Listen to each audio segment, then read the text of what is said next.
When we talk about blockchain, one of the first things people throw around is this magic word, decentralization. It's supposed to mean that no single person, no single company, no single government controls the system. That's the dream. Power spread out evenly, rules enforced by code, trustless systems running in the background while humans just benefit from fair and transparent outcomes. But let's be real for a second. Almost every blockchain project wrestles with the same issue. Who actually holds the steering wheel?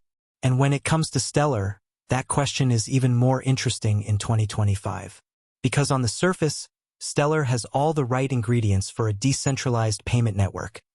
Multiple validators, an open-source protocol, and a growing community of builders. But dig a little deeper, and you'll see that governance on Stellar has always been a hot debate. Now, fast forward to today. In 2025, Stellar isn't just a niche project anymore. It's plugged into global finance. It's running cross-border payment rails, it's powering stablecoin transfers, it's partnering with companies like MoneyGram, Circle, and even working alongside regulators to make blockchain actually usable in the real world. And when you reach that level of relevance, suddenly the question of governance isn't academic anymore, it's critical. Because if billions of dollars of value are flowing through Stellar, people want to know who makes the rules and who can change them. Let's start with the basics.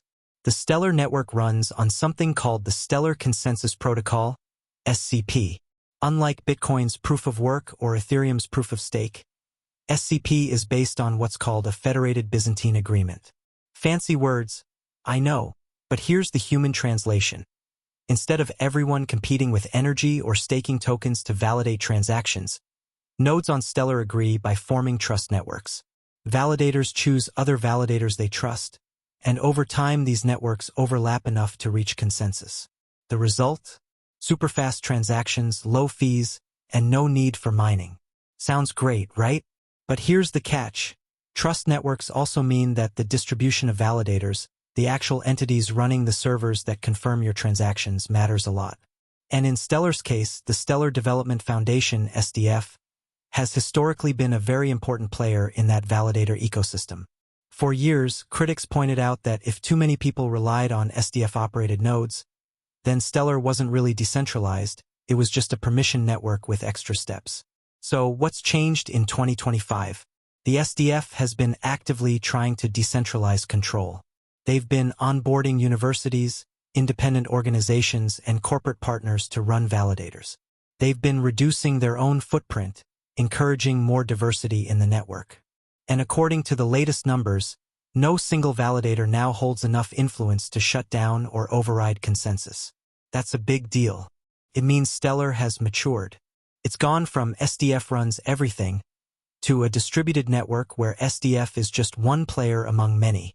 But, and this is where the nuance comes in, SDF still has a huge influence, not just technically but socially and strategically. They're the ones cutting deals with Visa, MoneyGram, and NGOs. They're the ones lobbying governments to recognize Stellar's role in cross-border payments. They're the ones funding developers through grants and ecosystem programs. In other words, even if the network itself is becoming more decentralized, the governance of Stellar's direction still runs heavily through the foundation. And honestly, that's not necessarily a bad thing. Because if you've watched other chains, say OS or even early-stage Cardano, you'll notice what happens when governance is too slow, too fragmented, or too messy. Nothing gets done.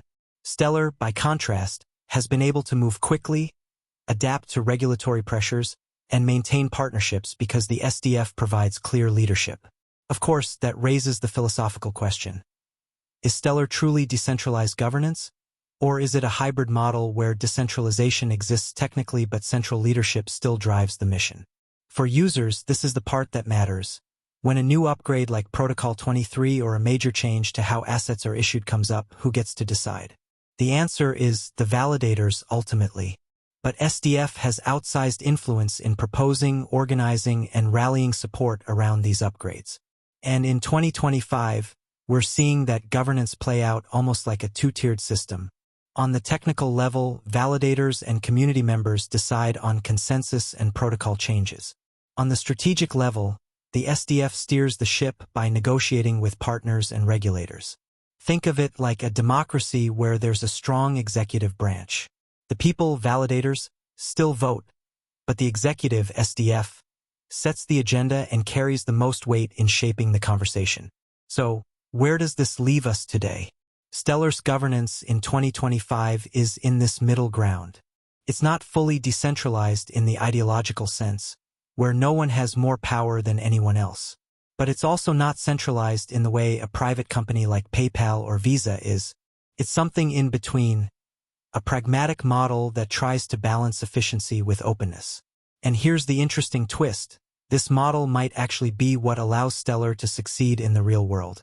Because the reality is, if you want to play in global finance, regulators and institutions don't want pure anarchy.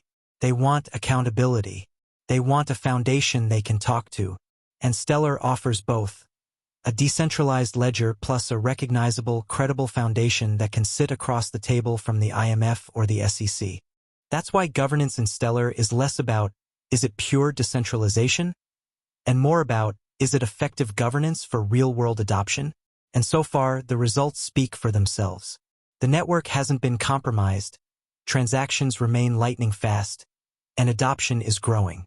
Stellar's governance might not satisfy the hardcore cypherpunks, but it's making serious inroads into mainstream finance. The real question, then, isn't whether SDF has influence, it's how they use it. Do they continue decentralizing the validator set while still pushing adoption forward? Or will they end up being too powerful in shaping Stellar's destiny? That tension will define the next few years, and it's what makes Stellar governance one of the most fascinating case studies in crypto right now. Now, let's flip the coin for a moment. Because while Stellar's governance model has its strengths, speed, clarity, credibility, it's not without some real criticisms. And if we're being honest, these are the conversations you'll hear not just from skeptics outside the Stellar community, but from passionate supporters inside it too. One of the biggest concerns people raise is centralization risk. Yes, the validator set is more distributed now, but let's not kid ourselves. The Stellar Development Foundation still plays a massive role. The grants, the partnerships, the protocol upgrades, they all funnel through SDF. And critics argue that if too much depends on one organization, then Stellar isn't immune to single points of failure. What happens if regulators go after SDF directly? What happens if the leadership shifts and the foundation loses sight of its mission? Those are fair questions. Another hot topic is community voice. Compared to other chains, like Ethereum with its messy but transparent governance debates, Stellar's decision-making process can feel a bit closed. A lot of protocol upgrades and initiatives are introduced top-down by the SDF, with validators largely going along. That efficiency is nice, but it leaves some users feeling like their input doesn't matter. And if crypto is supposed to be about empowering people, then shouldn't the governance feel more grassroots? There's also the regulatory balancing act. By having a visible, centralized entity like the SDF, Stellar makes it easier to work with governments and banks. But here's the irony. The same thing that builds trust with institutions can create distrust with hardcore decentralization advocates. Some critics argue that Stellar is becoming too cozy with regulators, too willing to bend in order to fit into existing systems. And if you think about it, that's the opposite of what many early blockchain believers wanted. A system that worked outside of traditional power structures, not within them. And then there's the long-term sustainability question. Right now, SDF is heavily funded and active, but what about 10 years down the line? Will the foundation still be steering the ship? Or will it have successfully governed itself out of a job by handing full control to the community? That's the vision they've talked about in the past, decentralization as an endpoint, but critics say there's little evidence it's actually moving that way fast enough. So yeah, governance on Stellar isn't a closed case. It's evolving. It's balancing between efficiency and decentralization, between adoption and ideology, between SDF leadership and community participation. And the truth is, those tensions aren't going away anytime soon. In fact, they're probably going to get sharper as Stellar grows. Because the more money flows through the network, the more people will care about who really calls the shots. Here's where things get really interesting. Because when you listen to how different leaders, analysts, and influencers talk about Stellar's governance, you realize there isn't a single unified perspective. Instead, it's a patchwork of takes, sometimes conflicting, sometimes overlapping, but always worth paying attention to. Let's start with the institutional crowd. Banks, NGOs, and fintech companies that actually use Stellar's rails tend to love the fact that the Stellar Development Foundation exists. From their point of view, governance isn't about decentralization purity, it's about reliability. They want to know who they can call if something breaks, who they can negotiate with if they need special features, who can represent Stellar in regulatory conversations. For them, the SDF is not a liability, it's a strength. I've even heard some analysts say flat out, without the foundation, Stellar wouldn't have made it this far into real-world adoption. And they're probably right. Now, shift gears to the crypto-native influencers. This is where you'll hear more skepticism. The decentralization crowd often frames Stellar as semi-decentralized. Good for payments, good for institutions, but not truly trustless. Some will say, look, if I wanted a network with a foundation steering it, I could just use Ripple. Others take a softer stance. They admit Stellar isn't the most decentralized chain, but they argue that it strikes a better balance between usability and ideology than Ripple or even some newer projects. And let's be honest, influencers know their audience. When decentralization is the buzzword of the week, they'll point to SDF's power as a weakness. When adoption is the trend, they'll highlight Stellar's partnerships as proof it's on the right track. Then you've got the academic and policy experts. These voices are fascinating because they don't care as much about tribal crypto wars. They look at governance models the way political scientists look at constitutions. And many of them see Stellar as a case study in hybrid governance. Part decentralized, part centralized, and heavily pragmatic. In fact, I've seen research papers comparing Stellar's model to systems like the European Union: messy, layered, sometimes contradictory, but functional. Their verdict? Stellar might not fit the textbook definition of decentralization, but it works in practice, and that's what counts. And don't forget the investor community. Analysts covering the crypto markets often emphasize governance as a risk factor in their reports. For Stellar, they usually flag two things. First, the reliance on SDF leadership, and second, the pace of validator diversification. But interestingly, they also frame governance as one of Stellar's value propositions. Because unlike totally anonymous or fragmented projects, Stellar offers a clear face to regulators and institutional partners. And in 2025, that clarity is worth something. In fact, some investors believe Stellar's governance model could be the reason it lands big deals in the CBDC and stablecoin space over the next few years. So what do we take away from all these perspectives? Well, governance on Stellar is like a Rorschach test. If you're an institution, you see stability. If you're a decentralization purist, you see compromise. If you're an investor, you see both risk and opportunity. And if you're an academic, you see a fascinating experiment in governance design. One of the more striking comments I came across recently came from a fintech analyst who said, Stellar is not trying to be the most decentralized network in the world. It's trying to be the most usable. That one line captures the essence of how governance is framed in the broader conversation. Stellar is willing to sacrifice some ideological purity in order to actually deliver utility. And depending on who you are, that either makes it a sellout or a smart operator. Now, let's bring this closer to the community vibe in 2025. If you scroll through Twitter, or X, I should say, you'll notice that a lot of Stellar discussions revolve around whether the foundation is moving fast enough toward true decentralization. Some argue that validator growth is too slow, that the same handful of players still dominate consensus. Others counter by saying, look, the network hasn't gone down, it hasn't been compromised, and adoption is climbing. Isn't that proof enough that the governance model works? It's a constant back and forth. And what about the leaders at SDF themselves? Donnell Dixon, the CEO, has been clear about this.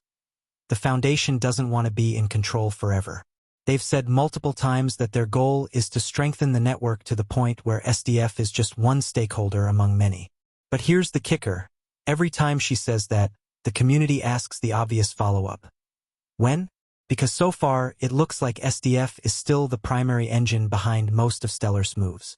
So in 2025, the conversation around Stellar governance isn't about whether it's decentralized enough to pass a purity test. It's about whether the balance between decentralization and central leadership is sustainable. Can Stellar keep institutions happy while also convincing the crypto crowd that it's not just Ripple 2.0? Can it continue to decentralize validators while still making decisive moves in global finance? These are the questions leaders, analysts, and influencers keep circling back to. The answer probably won't be clear-cut anytime soon. But if you ask me, the very fact that we're still debating Stellar's governance after all these years means it's doing something right. Weak projects don't spark this kind of ongoing discussion. They fade into obscurity. Stellar, on the other hand, remains right in the middle of the conversation. And in crypto, that's half the battle. The tokenization of real-world assets, RWAs, is one of the most powerful narratives reshaping finance, and Stellar XLM is positioning itself right at the heart of this evolution. While Bitcoin gave us decentralized money and Ethereum birthed programmable finance, Stellar is carving its identity as the network that can bring tokenized assets to billions of people worldwide, particularly those who remain locked out of traditional financial systems. At its core, tokenization is the process of taking real assets, currencies, bonds, real estate, commodities, and representing them on-chain in the form of digital tokens. This unlocks several benefits: fractional ownership, 24/7 liquidity, faster settlement, and easier global accessibility. For Stellar, the appeal goes deeper. Its very mission is financial inclusion, bridging the gap between the unbanked and the global economy. By leveraging its efficient payment rails and compliance-first design, Stellar is building an environment where tokenized assets can flourish without alienating regulators or institutional players. One of Stellar's most significant real-world use cases has been stablecoins, particularly the USDC integration. Stablecoins are arguably the gateway to broader tokenization, acting as the digital cash layer that connects traditional finance with blockchain rails. On Stellar, USDC transactions are near instant and cost less than a fraction of a cent, making it an ideal tool for remittances, cross-border payrolls, and microtransactions. This foundation is critical because before tokenized securities or commodities can gain traction, people need reliable and stable digital money to interact with them. Beyond stablecoins, Stellar is attracting attention for central bank digital currencies, CBDCs. The Stellar Development Foundation, SDF, has worked with multiple governments to explore how CBDCs could run on its network. A CBDC, after all, is a form of tokenized sovereign money, and its presence on Stellar would naturally create a pathway for other tokenized assets like government bonds or commercial paper. If this ecosystem expands, Stellar could emerge as the settlement layer for a new global digital economy. Institutional trust is another key factor. Stellar has consistently leaned into compliance, from partnering with Circle and MoneyGram to joining associations like ERC 3643, which focuses on regulated tokenized securities. This proactive stance sends a clear message. Stellar doesn't just want to be another blockchain for speculative trading. It wants to be a network that serious institutions can build upon. In the tokenization narrative, credibility is everything, and Stellar is quietly building it. Looking ahead, the intersection of Stellar's low-cost payments and tokenized assets has the potential to transform how people in developing economies access capital. Imagine farmers in Africa tokenizing future crop yields to receive instant funding from global investors, or migrant workers using Stellar-based stablecoins to invest in fractional real estate back home. These aren't distant hypotheticals, they're natural extensions of what Stellar is already enabling. The race to dominate tokenized assets is heating up, with Ethereum, Avalanche, and even traditional giants like Nasdaq entering the game. But Stellar has a unique edge. It was designed from day one to move value seamlessly across borders. If tokenization is about unlocking liquidity, Stellar may very well be the network that ensures this liquidity reaches the people who need it most. If you want deep dives like this on Stellar and the future of tokenized finance, subscribe to our YouTube channel. We're building a community that unpacks blockchain not just as hype, but as real-world tools reshaping global money. Don't miss out. Hit that subscribe button and join the conversation today.